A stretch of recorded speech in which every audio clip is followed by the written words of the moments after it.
आज मी ना आपल्यासोबत आप्पेचे दोन रेसिपी शेअर करणार आहे, गोड आणि तिखट. हे तिखट ही आप्पे खूप छान लागतात चटणीबरोबर. आणि ही गोड आप्पे बघा किती सुंदर कलर आलेला आहे आणि हे आपण रव्यापासून बनवणार आहोत.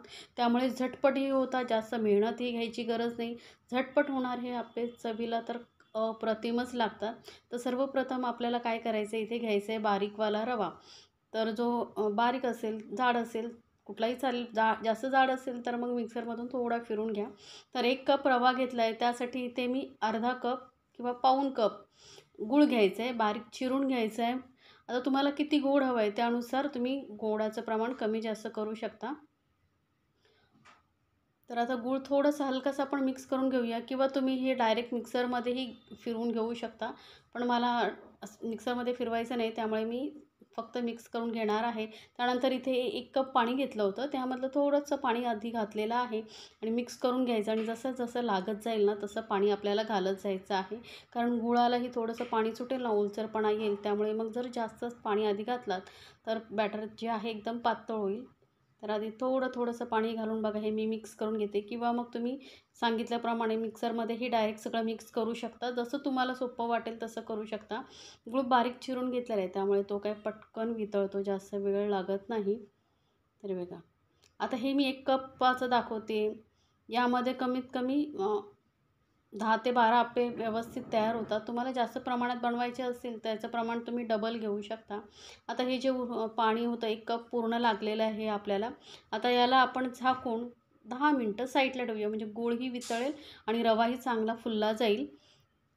तर 10 मिनटानंतर बघूया आपण, रवा आपला छान फुलला गेलेला आहे आणि गूळही व्यवस्थित वितळला गेलेला आहे. एकदम सॉफ्ट झालं आहे. त्यामुळे आता हलकंसं असं मिक्स केलं ना तर गूळ पूर्णपणे मिक्स होऊन जाईल. तर आता यामध्ये आपल्याला काही साहित्य ॲड करायचं आहे. तर थोडीशी इथे मी घातलेले आहेत काजू. काजू ऑप्शनल आहे, तुम्हाला आवडत असेल तर घाला, नाही घातलात तरी चालेल. थोडंसं किसलेलं खोबरं घेतलेलं आहे, ओलं खोबरं. यामुळे ना चव खूप छान येते. आवडत असेल तर घाला, नुसतं रव्याची बनवला तरी चालेल. आणि अर्धा चमचा इथे मी बेकिंग पावडर घालते. यामुळे जे आपले आप्पे आहेत ना मस्त आतून खुसखुशीत जाळीदार होतात. आणि पाव चमचा एवढी घालते बेकिंग सोडा. आता बेकिंग सोडा नसेल तर बेकिंग पावडरचं प्रमाण तुम्ही 1 चमचा करू शकता. किंवा बेकिंग पावडर नसेल तर मग बेकिंग सोडा जो आहे अर्धा चमचा घाला. कुठेतरी तुम्ही ॲडजस्ट करून हे आप्पे बनवू शकता. आता हे सर्व व्यवस्थित मिक्स केलेलं आहे. त्यानंतर ना यामध्ये थोडंसं पाणी घालूया आणि हे बॅटर थोडंसं घट्ट वाटते. तर म्हणजे साधारण पाव कप एवढं आपण पाणी यामध्ये मिक्स केलेलं आहे. थोडंसं सैलसर मिश्रण आपल्याला पाहिजे, म्हणजे व्यवस्थित रवा फुलतो. तर आता हे बघा, इतकं सैलसर असं आपण हे मिश्रण करून घेतलेलं आहे. जास्त आपल्याला पातळ नको आहे किंवा घट्टही नको आहे. हे असं आपल्याला मिश्रण बनवून घ्यायचं आहे. त्यानंतर इथे गॅसवरती मी आप्पे पॅन ठेवलं आहे, त्यामध्ये थोडंसं तेल घालून घेऊया. जास्त तेल नाही घालायचं, थोडंसं तेल घालायचं, म्हणजे काय होईल, आप्पे जे आहेत व्यवस्थित तळले जातील, फ्राय होतील. आणि यामध्ये घालायचं एक चमचा असं बॅटर. तो पूर्ण व्यवस्थित वरपर्यंत भरून घ्यायचं, म्हणजे काय होतं, आप्पे जे आहेत ना छान असे फुलून येतात, गोल होतात. तर हे बघा, मी वरपर्यंत व्यवस्थित भरून घेतलेलं. एक चमचा एवढा मिश्रण जे आहे या आप्पे पॅनमध्ये बस होतं. तर आता आता गॅस आपल्याला एकदम मंदवरती ठेवायचं आहे, कारण यामध्ये आपण गूळ घातलेला आहे ना, त्यामुळे तो लगेच कलर चेंज होतो आणि मग आतून कच्चे राहू शकतात. त्यामुळे एकदम मंद गॅसवरती आपण हे आप्पे चांगले फ्राय करून घेणार आहोत. तर सुरुवातीला आपण साईडने घालून घ्यायचं मिश्रण, लक्षात ठेवा. कारण मध्यभागी गॅस असते ना ते पटकन गरम होते. आणि मग जर तुम्ही मध्यभागापासून सुरुवात केलात अप्पे घालायला तर ते मधले जे अप्पे आहेत ते करपतील. त्यामुळे साईडने घालत घ्यायचं आणि नंतर मध्यभागी असे घालत यायचं आहे. बघू शकता व्यवस्थित वरपर्यंत आपण हे मिश्रण घालून घेतलेलं आहे. आता थोडंसं वरून तेल घालते, जास्त नाही, 1 2 थेंब आपण वरून तेल घालून घ्यायचं, म्हणजे वरची बाजू जी आहे कोरडी वाटणार नाही. आता याला झाकून आपण 2 मिनटं आधी वाफवून घेऊया. 2 मिनिटांनी लगेच चेक करायचं, कारण सांगितल्याप्रमाणे गूळ आहे त्यामुळे हे अप्पे जे आहेत लवकर फ्राय होतात, शिजतात. कलरही याला पटकन पकडतो.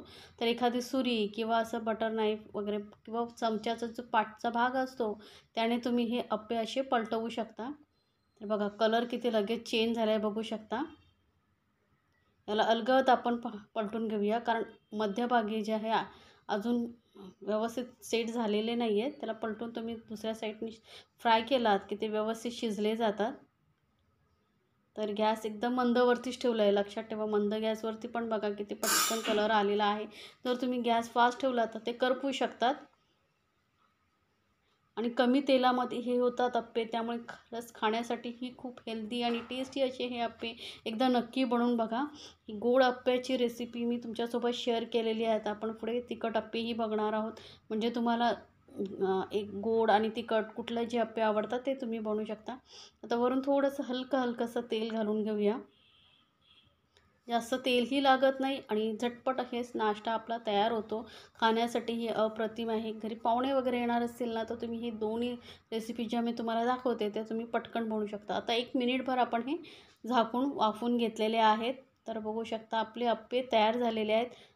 बघा दोन्ही साईडने किती मस्त कलर आलेला आहे. सुंदर असे आपले हे गरमागरम गोड अप्पे तयार झालेले आहेत. बॅटर पूर्ण वरपर्यंत भरल्यामुळे बघा मस्त गोल गरगरीत असे हे आपले अप्पे झालेले आहेत. तर हे अप्पे मी आता काढून घेते. छान अशा आपल्या अप्प्यांची रेसिपी मी तुमच्यासोबत शेअर केलेली आहे. याआधीही माझ्या चॅनलवरती बऱ्याच अशा रेसिपी आहे स्नॅक्सच्या, ज्या तुम्ही पाहू शकता. आणि रेसिपी आवडली तर चॅनलला लाईक्स, कमेंट्स आणि सबस्क्राईब करायला विसरू नका. सोबतच बेल आयकॉनवरती नक्की क्लिक करा. तर हे अप्पे आता मी काढून घेते. त्यानंतर आता आपण बनवणार आहोत तिखट अप्पे. तर हे आपले गोड अप्पे असेच खाऊ शकता. याबरोबर खाण्यासाठी काही गरज नाही चटणी वगैरे. गोड अप्पे असेच खूप छान लागतात. तर गरमागरम असे हे आपले गोड अप्पे तयार झालेले आहेत. त्यानंतर आता आपण तिखट अप्प्यासाठी घेणार आहोत 1 बाऊल आणि त्यामध्ये परत 1 कप घेणार आहोत रवा. तर रवा इथे मी बारीकवाला जो असतो ना तोच घेतलेला आहे. आता यामध्येही आपल्याला घालायचं आहे पाणी. तर 1 कप पाणी मी इथे पूर्ण अर्धं पाणी मी घातलेलं आहे. आता याआधी व्यवस्थित मिक्स करून घेऊया आणि नंतर थोडं थोडं करत आपण हे पाणी वाढवायचं आहे. सुरुवातीला एकदम पाणी घालू नका. तर आता हे जे उरलेलं अर्धा कप पाणी होतं तेही घालते आणि व्यवस्थित आपण याला भिजवून घेणार आहोत. रवा जेवढा चांगला भिजेल ना तेवढेच तुमचे अप्पे असे छान फुललेले होतात. तर हे बघा व्यवस्थित आपण हे रवा जो आहे पाण्यामध्ये मिक्स करून घेतलेला आहे. आता याला आपल्याला झाकून परत ठेवायचं आहे मुरत. म्हणजे जो रवा व्यवस्थित फुलेल. तर जास्त वेळ नसेल तर 5 मिनटं ठेवलं तरी चालेल. तर आपण इथे 10 मिनटं रवा ठेवणार आहोत. तोपर्यंत आपण चटणी बनवून घेऊया. तर त्यासाठी बघा इथे मी घेतलेलं आहे ओलं किसलेलं खोबरं.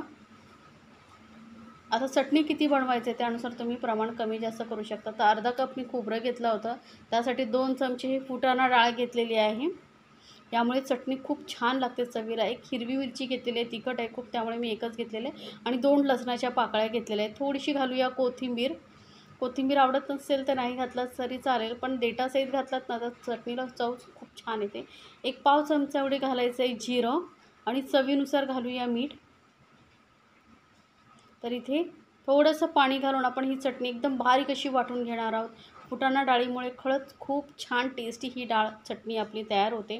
तर ही आपली चटणी ही तयार झालेली आहे. तोपर्यंत आपला रवाही चेक करूया. तर रवाही चांगला फुलला गेलेला आहे, मुरला गेला आहे व्यवस्थित.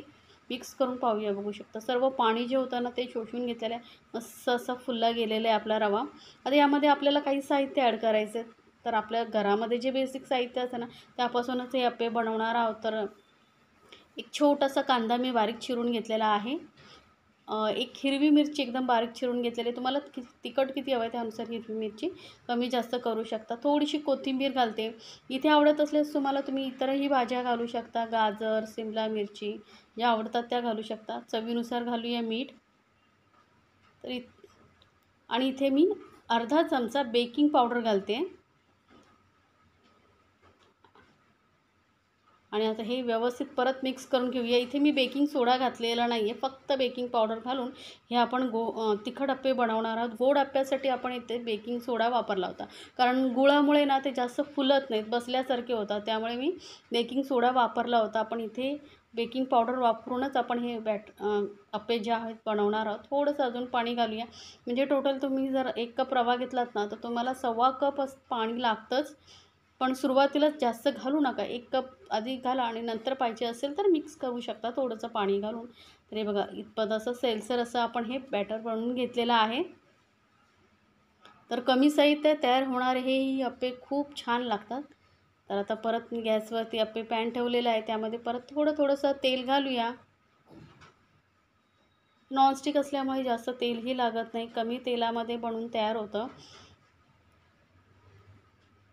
तरी बघा, ते मिश्रण प्रत्येक वेळी मिक्स करायचं आणि हे थोडंसं घालून आपण अप्पे बनवून घेऊया. जसं सांगितल्याप्रमाणे वरपर्यंत व्यवस्थित भरायचं, म्हणजे काय होतं, अप्प्यांना जो शेप असतो ना तो खूप छान येतो, गोल असे होतात. आता हे आपण बॅटर असं भरलं ना की ते आपोआप शेप घेत जातात आणि व्यवस्थित गोल होतात.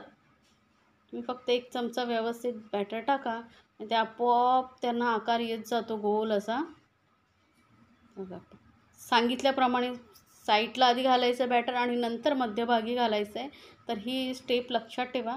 तर आता मी बॅटर जे अप्पे पॅनमध्ये घालून घेतले आणि गॅस एकदम मंदवरती ठेवायची आहे. मंद गॅसवरती मस्त अशी शिजू द्यायची आहेत आणि आता कवर करून 2-3 मिनटं आपण याला शिजू देऊया. ह्या जे अप्पे असतात ना तिखट, त्यांना थोडा वेळ लागतो.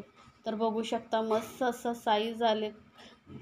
साईज बघू शकता आणि आकार बघू शकता, मस्त गोल असे झालेले आहेत.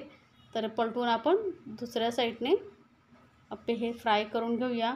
कमी तेलातही होतात आणि चवीलाही अप्रतिम लागतात. होऊ शकते, एक चमचा आपण बॅटर टाकला होता, पण त्याने बघ स्वतःचा असा गोल असा गरगरीत आकार घेतलेला आहे. तर सर्व अप्पे आपण पलटून घेतलेले आहे. थोडंसं तेल मी अजून घालते, म्हणजे जी खालच्या साईडने आपण फ्राय करत ठेवले तेही व्यवस्थित फ्राय होतील. तर आता याला परत आपण झाकून 2 मिनटं वाफवून घेऊया, म्हणजे आपले अप्पे जे आहेत ना ते आतूनही मस्त असे फ्राय होतील, जाळीदार होतील, स्पॉन्जी होतील. आणि ह्यांचा कलर जो आहे जास्त डार्क होत नाही. तर तुम्ही डार्क कलर करायला गेलात तर मग काय होईल माहिती आहे, ते कडक होतील आणि खाताना मजा येणार नाही, सॉफ्ट लागणार नाही. त्यामुळे हे जसं आपण गोड अप्पे केले तसा कलर येत नाही, लाईटच कलर येतो. तर हे बघू शकता आपले अप्पे तयार झालेले आहेत. किती सॉफ्ट स्पॉन्जी असे आपले अप्पे तयार झाले आहेत. मी तुम्हाला तोडून दाखवते. बघू शकता खूप गरम आहेत, मस्त असे जाळीदार असे आपले हे अप्पे तयार झाले. खूप स्पॉन्जी आणि टेस्टी असे आपले अप्पे, तिखट अप्पे तयार झालेले आहेत. चटणीबरोबर तुम्ही खाऊ शकता, अप्रतिमच